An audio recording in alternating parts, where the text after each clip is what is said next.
अस्सलाम वालेकुम जुनैद भाई। ये अभी मैंने आपसे बात की थी और ये आप जो इतना नॉन सीरियसली इस बात को ले रहे हो कि आपको ये मजाक लग रहा है कि ये फेक न्यूज़ है और नंबर झूठे हैं और ये कोई बीमारी इतनी नहीं है, बहुत ख़तरनाक बीमारी है। मैं फ्रंट लाइन पर हूँ, मैं अपने 1000 बेड के हॉस्पिटल के अंदर जो एक्सपर्ट्स हैं मैं उनमें से एक हूँ। हम लोग दिन रात काम कर रहे हैं। आमतौर पर मैं 10 पेशेंट का ख्याल रख रहा होता हूँ। अभी 2 डॉक्टर एक वक्त में होते हैं जो हर मैं 40 का ख्याल रखता हूँ, वो 40 लोगों का ख्याल रख रहा होता है। और पता है, ये ज़्यादातर लोग वही आ रहे हैं कि जो लॉकडाउन का रिस्पेक्ट नहीं करते हैं, जो कि मिल रहे हैं, घूम रहे हैं, फिर रहे हैं, जो नमाज पढ़ने भी जा रहे हैं, जो अपने माँ बाप से भी मिल रहे हैं, जो आप भी कर रहे हो। ऐसे थोड़ी होता है यार। अभी यहाँ पे एक रशियन चर्च है जिसने, हम लोगों ने जब लॉकडाउन लगाया था तो उस रशियन चर्च के बड़े ने यही बोला था कि ये घर में बैठने का टाइम थोड़ी, ये तो खुदा से नाराज़गी की बात हो जाएगी। ये तो खुदा के पास आने का मौका है कि खुदा के पास आओ और गिड़गिड़ा के बोलो कि माफ़ कर दे और ये बला टल जाए। पिछले 2 हफ्ते में इन लोगों के उस चर्च के 50 लोग मर गए। इस हद तक का बुरा हाल हुआ था कि हम लोग को फौजियों को भेजना पड़ा था इनके घरों पे, कि वो घर के बाहर फौजी खड़े हुए थे बंदूक के साथ कि निकलने नहीं दे किसी को। और जैसे ही हम लोग थोड़ा पीछे हटे कि ये लोग घर से नहीं निकल रहे हैं तो चलो पीछे हटो, पीछे हटे तो इन लोगों के यहाँ घर में दावत हुई है, 300 लोगों की शादी हुई थी। अब आ रहे हैं इनके 50 साल के लोग, 40 साल के लोग, 30 साल के लोग, लड़के आ रहे हैं। फेफड़े ही बंद हो गए हैं, किडनियां भी बंद हो गई हैं, सबके सब डायलिसिस पे हैं। और इन लोगों के 10वें 12वें दिन इन लोगों का दिल भी रुक जाता है काम करना। तो हम लोग तो साफ साफ बात करते हैं इन लोगों के, जब भी ये एडमिट होते हैं हम लोग कहते हैं भाई इनका दिल रुकेगा तो हम लोग एक चीज़ करते हैं, चेस्ट कंप्रेशन करते हैं। आपने फिल्मों में देखा होगा कि दिल रुक गया है तो शॉक दे रहे हैं, चेस्ट कंप्रेस कर रहे हैं, तो उस वक्त आसपास भीड़ होती है डॉक्टर्स की, नर्सेज की, कि बारी बारी सब कंप्रेस कर रहे होते हैं और हर बार कंप्रेस करते हैं थोड़ी सांस बाहर जाती है तो हम लोग सब एक्सपोज हो रहे होते हैं उससे। तो हम लोग उनसे साफ बात करते हैं कि हम लोग कंप्रेशन नहीं करेंगे, कि तुम लोगों की बेवकूफ़ी की वजह से, कि तुम लोगों को जब हम लोग इतने टाइम से बोल रहे हैं कि घर में बैठो, घर वालों से नहीं मिलो, दोस्तों से नहीं मिलो, तुम लोग क्योंकि बात नहीं मान रहे थे, हम लोग अपनी ज़िंदगी मजीद रिस्क में नहीं डालेंगे। वैसे ही हम लोग रिस्क में डाल चुके हैं। वैसे ही हम लोग, जब तुम लोगों के घर वालों का ख्याल रख रहे होते हैं, हम लोगों की ज़िंदगी जान जान पर आई हुई होती है यार। पता है मैं कितनी प्रोटेक्शन पहन के जाता हूँ? मैं 2 मास्क होते हैं, एक N95 होता है, उसके ऊपर एक और मास्क होता है, उसके ऊपर इतने बड़े गॉगल होते हैं, पिक्चर सेंड करूंगा, ऊपर से टोपी होती है, फिर गाउन पहनते हैं, फिर ग्लव्स पहनते हैं, फिर जूतों के कवर डालते हैं, फिर जाते हैं, निकलते हैं, सब कुछ कपड़े उतारते हैं, हाथ धोते हैं, वापस क्या नाम है गाउन अप होते हैं, फिर दूसरे पेशेंट के रूम में जाते हैं। सर 40 दफा मैं कर रहा होता हूँ हर रोज रात को, और जो दूसरा डॉक्टर है वो भी यही कर रहा होता है। हाल इतना बुरा हो गया कि जिन पेशेंट्स के रूम में हमें जाना नहीं होता उन पेशेंट्स के रूम में हम लोग जा भी नहीं रहते। हम लोग नर्स अंदर जो बैठी होती है हम लोग उसको इशारों से बताते हैं कि ये करना है। थोड़ा सा दरवाजे के खोलते हैं, कोई आईवी खत्म होगी तो आईवी देते हैं और बस खत्म, बाहर वापस आ जाओ। उसको जो अंदर है उसको अंदर रहने जो हम लोग बाहर है बाहर आने दो। हम लोग अपने दोस्तों से नहीं मिल रहे हैं। ये हाल है कि मेरे साथ जो डॉक्टर्स जिनकी फैमिलीज हैं, जिनकी नर्सेज जिनकी फैमिलीज हैं, वो अपने बच्चों से नहीं मिले हैं पिछले 1 महीने से। कोई भी नहीं मिला अपने अपने घर वालों से। ठीक है, हम लोग आते हैं। इस तरह मैं अपना बताता हूँ कि मैं जिन कपड़ों में हॉस्पिटल के अंदर होता हूँ वो कपड़े मैं हॉस्पिटल में उतारता हूँ, उधर की लॉन्ड्री मशीन में डालता हूँ, जो कि स्पेशल लॉन्ड्री मशीन होती है सैनिटाइजेशन वाली, उसमें डालता हूँ, नहाता हूँ, दूसरे कपड़े पहनता हूँ। फिर उन कपड़ों में जब मैं हॉस्पिटल से बाहर आता हूँ, मैं घर पे आता हूँ तो दरवाजे पर अपने सारे कपड़े उतारता हूँ, बास्केट में डालता हूँ, डायरेक्ट वापस जाता हूँ, दूसरी दफा नहाता हूँ और फिर तीसरी चेंज करता हूँ। मैं रोजाना 3 कपड़े बदली कर रहा हूँ सिर्फ इसलिए कि मुझे वायरस नहीं लगे। तो जब मैं इतनी प्रोटेक्शन कर रहा हूं तो आप लोग क्यों नहीं कर रहे हो प्रोटेक्शन इतनी? मतलब नमाज पढ़ने का मकसद क्या है? इस ऐसे मौके पर बाजमात पढ़ने का मकसद क्या है? ये तो जिंदगी भर नमाज पढ़ी नहीं है किसी ने। अब वायरस है तो भाई खुदा खुदा खुदा सब नमाज पढ़े हैं, बाजमात नमाज पढ़ रहे हैं। यार एक बंदा चाहिए, सिर्फ एक बंदे को वायरस हो ना और उस नमाज में पढ़े तो उसकी पूरी सफ वालों को वायरस होगा। तो इस्लामी तौर पे इसका रिस्पॉन्सिबल कौन? क़यामत के दिन कौन कौन उठाया जाएगा? कि जब तुम्हें पता है, जब तुम्हें हर न्यूज़ चैनल पे तुम्हारी गवर्नमेंट बोल रही है, तुम बाकी लोगों को देख रहे हो, जब तुम्हें पता है बाकी, यार हमारे यहाँ 1000 लोग मरे थे कल रात को, 1000 लोग, 7 पेशेंट तो मेरे मरे हैं। तो यार इसको प्लीज इतना इतना लाइटली मत लो। ये कोई वक्त नहीं है कि आप नमाज पढ़ने जा रहे हो, आप अपने माँ बाप से मिलने जा रहे हो और आपके माँ बाप दूसरे दूसरे अपने भाई से मिल रहे हैं। तो फर्ज करो एक बंदे को है, फर्ज करो मुस्तफ़ा को खुदा ना खास्ता किसी से वायरस लगाए, अपने दोस्त से वायरस लगाए, उसको शुरू के 10 दिन में कुछ भी नहीं पता चलेगा, ठीक है, कोई सिम्टम नहीं आएगा, कोई खांसी कोई नजला नहीं आएगा, पर वो वायरस से इन्फेक्ट कर रहा होगा। सिर्फ बात करते हो ना, सामने कोई खड़ा होता है उसे महसूस होता है ना कि उसके चेहरे पे हवा लग रही होती है, कुछ लोग बात करते हैं थूक उड़ते जाती है, ये सारी वायरस से भरा हुआ है यार, ठीक है।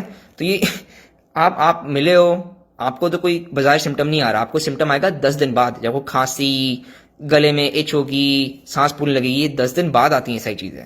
शुरू के 10 दिन कुछ नहीं होता आपको, पर आप इन्फेक्ट कर रहे होते हो।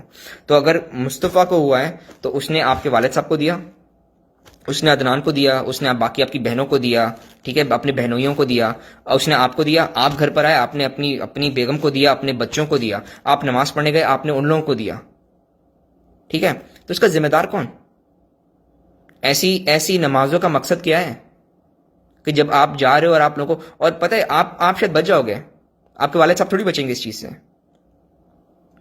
वो वेंटिलेटर पर जाएंगे तो उसका रिस्पॉन्सिबल कौन? उनकी जान जाएगी, रिस्पॉन्सिबल कौन? फिर तो आप डॉक्टर को मारोगे ना कि हमारे डॉक्टर ने मार दिया, डॉक्टर ने मार दिया, मारा तो आपने। तो ये कोई वक्त नहीं है, प्लीज इन चीजों से परहेज करो। मतलब ये क्या है, मतलब मासियां घर पे आ रही हैं, आपके ड्राइवर घर पर आ रहे हैं, मतलब किस किस किस बात का इतना रिस्क ले रहे हो? छुट्टी करो इन सबकी। अभी तो हाथ पैर काम कर रहे हैं, घर में झाड़ू लगाओ यार, रसूल सल्लल्लाहु अलैहि वसल्लम ने घर पे झाड़ू लगाया तो आप लोग झाड़ू नहीं लगा सकते हो? रसूल सल्लल्लाहु अलैहि वसल्लम ने अपने अपने खुद के कपड़े धोए तो आप लोग क्यों उनसे शाही हो? ये वो वक्त नहीं है कि जब आप अपने दोस्तों से मिल रहे हो। मतलब देखो, मेरी एस्टिमेट के मुताबिक ना 1.5 लाख लोगों को कराची में वेंटिलेटर की जरूरत पड़ेगी अगर ये वायरस अपने उरूज पे आया ना। जैसा ये यहां पर उरूज पे आया हुआ है, ये इटली में उरूज पे आया हुआ है, ये स्पेन में उरूज पर आया हुआ है, ये चाइना में उरूज पे आया हुआ है, ये उरूज पे आप लोगों के अगर आएगा ना तो 1.5 लाख, कराची की पॉपुलेशन के मुताबिक 1.5 लाख लोगों को वेंटिलेटर की जरूरत पड़ेगी। पूरे पाकिस्तान में 170 वेंटिलेटर है। क्या करोगे फिर? छोड़ दोगे? वो आपके सामने घुट घुट के मर जाएंगे। हमारे यहाँ जब ये लोग मरे होते हैं तो अपने कमरे में मर रहे होते हैं, और हम लोग फैमिली को बोल देते हैं हम लोग नहीं जा रहे और हम लोग आपको हॉस्पिटल में भी नहीं आने देंगे, आपको बस हम लोग एक फोन कॉल करेंगे कि आपका बंदा मर गया है, ठीक है। और हम लोग रात, मतलब जब हम लोग देख रहे होते कि बंदा जा रहा है तो हम लोग रात की शुरू में कॉल कर लेते। जब मैं देखता हूँ, शिफ्ट में पकड़ता हूँ, पेशेंट की केयर पकड़ता हूँ, मैं देखता हूँ ये पेशेंट जाने वाला है, ये पेशेंट जाने वाला है, ये पेशेंट जाने वाला है आज, तो मैं उनकी फैमिली को शिफ्ट के स्टार्ट में ही फोन करके बोल देता हूँ कि भाई देखो इनकी हालत गंभीर है, मुझे नहीं लगता ये आज रात सर्वाइव करेंगे, आप आके देख नहीं सकते हो इनको, ठीक है। और मैं जो मेरी नर्सेज है ना, मैं उनको भी कमरे से बाहर निकलवा लूंगा, क्योंकि उनको रिस्क पर डालने का कोई फायदा नहीं कि बंदा जाने वाला ही है। और जब ये मर जाएगा तो मैं आपको एक फोन कॉल करूंगा कि आपका बंदा मर गया है, ठीक है। हम लोग एग्जामिन करने भी अंदर नहीं जा रहे होते, वो वेंटिलेटर की ट्यूब डली हुई होती है, उस ट्यूब के ऊपर हम लोग क्लैंप लगाते हैं, वेंटिलेटर डिस्कनेक्ट करते हैं, मॉर्ग में भेज देते हैं, ठीक है। उधर ही उनकी टॉफी तैयार होती है, कफन में उधर ही बांधते हैं और फिर वो आगे ट्रांसपोर्ट हो जाती है बॉडीज। और ये बॉडी को हम लोग दफना नहीं रहे, ये जला देते हैं हम लोग, क्रीमेट कर देते हैं, कि कोई फायदा नहीं है इसको, रिस्क किसी को भी रिस्क पर डालने का कोई फायदा नहीं है। प्लीज इस बात का प्लीज ख्याल रखो। 10 दिन बाद ये इफेक्ट लाना शुरू करता है, सिर्फ इस बात का ख्याल रखो। आप मस्जिद में नमाज पढ़ने गए हो, एक बंदे को वायरस है, उसने सांस ली, चलो खांसा उसने, 8 लोगों की अगर गैदरिंग है, सबको वायरस लग गया, ठीक है। उसने नहीं किया, अगर आपको खांसा नहीं, उसने हाँ करके थूका, आपकी चप्पलें उस थूक पे चढ़ी, वो चप्पल पहन के आप घर में आओगे ना, वायरस तो ले आप घर के अंदर, फिर क्या? फिर आपकी बेगम की जब डेथ होगी तो कौन रिस्पॉन्सिबल है उसका? मासियां घर में आ रही हैं, ड्राइवर घर में आ रहे हैं, यार ये प्लीज ख्याल रखो। मतलब क्या क्या काम नहीं होता क्या? ड्राइवर की इतनी जरूरत है? और जब जब जब आपकी गवर्नमेंट और आप लोग जब सीरियसली लोगे ना तो एकदम से ये लोग लॉकडाउन लगाएंगे। लॉकडाउन जब ये लगाते हैं पाकिस्तान के अंदर तो बिल्कुल सब कुछ बंद कर देते हैं ना, पेट्रोल पंप तो फौरन बंद हो जाते हैं, फिर क्या? ट्रांसपोर्ट कैसे करोगे? नेटवर्क बंद हो जाते हैं, बात कैसे करोगे? कुछ भी नहीं कर पाओगे ना। तो क्या घर में राशन भी नहीं होगा? फिर फाके डालोगे घर के अंदर। प्लीज अपने घर वालों का ख्याल रखो, अपने मासी और ड्राइवर को पैसे देके उन्हें घर पे बिठाओ, उनके अपने अपने घर पे। ये मजाक का टाइम नहीं है, ये बहुत सीरियस बीमारी है और हम लोगों को कोई समझ में नहीं आया है। वेरी ऑनेस्टली, जो भी डॉक्टर आपको बोलता है ना कि इसका ये इलाज है, उसका वो इलाज है, मलेरिया की मेडिकेशन इलाज है, कुछ कोई नहीं है, कुछ भी नहीं है, कुछ भी नहीं है। मेरा एक पेशेंट भी मलेरिया की मेडिकेशन से बचा नहीं है, ठीक है। एजिथ्रोमाइसिन से एक पेशेंट भी नहीं बचा मेरा। ये सब मर गए, सबके सब मर जाते हैं। वो बात अलग है कि मेरे पास जो पेशेंट्स आते हैं वो सबसे बीमार पेशेंट्स आते हैं। मैं आईसीयू के पेशेंट का ख्याल रखता हूँ जो सारे वेंटिलेटर पर होते हैं। 90% लोगों को ये जो बीमारी होती है वो नॉर्मल से फ्लू की तरह बीमारी होती है। वो खांसते हैं, 2 हफ्ते तक पड़े होते हैं ज़मीन पर और फिर वापस ठीक हो जाते हैं। बट उन्होंने जितने टाइम वो चल फिर रहे होते हैं वो हर किसी को इन्फेक्ट करते हैं। उनके फिर वालिदैन घर पर इधर आते हैं बीमारों के। रशियन का मैंने बताया था, न्यू जर्सी में एक फैमिली थी, उनकी गैदरिंग हुई ना लॉकडाउन यहाँ, तो उन लोगों ने भी सीरियसली नहीं लिया। तो उनकी फैमिली गैदरिंग हुई थी, सब ने मिलकर ना कहा कि ओ चलो चलो छुट्टियां हैं, चलो मिल बांट के खाते हैं। तो पूरी फैमिली गैदरिंग हुई, फुफियाँ, चाचा, दादा दादी, बेटे क्या नाम है, इनके सारे बच्चे हैं। तो उनमें से एक को खांसी थी। अब उनकी फैमिली के 2 फुफियाँ, 2 चाचा और दादा दादी सब मर गए। तो आपकी इस गैदरिंग की वजह से आपके घर के 6 फर्द मर गए। तो कौन रिस्पॉन्सिबल है इसका?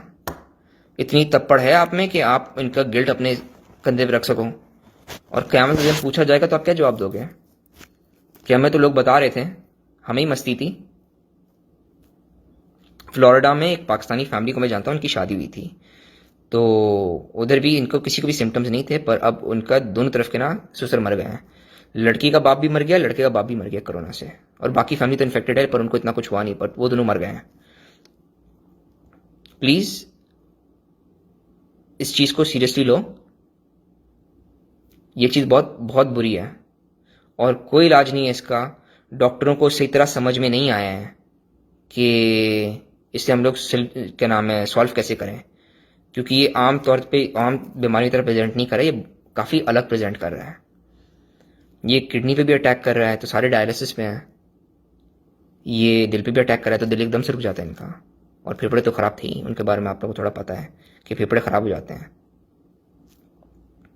और पता है क्या होता है, एक तो ट्यूब डली हुई है मुंह के अंदर, एक मैं गर्दन में डालता हूँ, एक मैं हाथ में डालता हूँ, एक मैं पेशाब की नाली में डालता हूँ, एक मैं पिछवाड़े में डालता हूँ, ठीक है। और जब ये डायलिसिस पे चढ़ते हैं जो कि तीसरे दिन डलते हैं, तो एक क्या नाम है थाई में भी डलती है लाइन, जो डायलिसिस की लाइन होती है।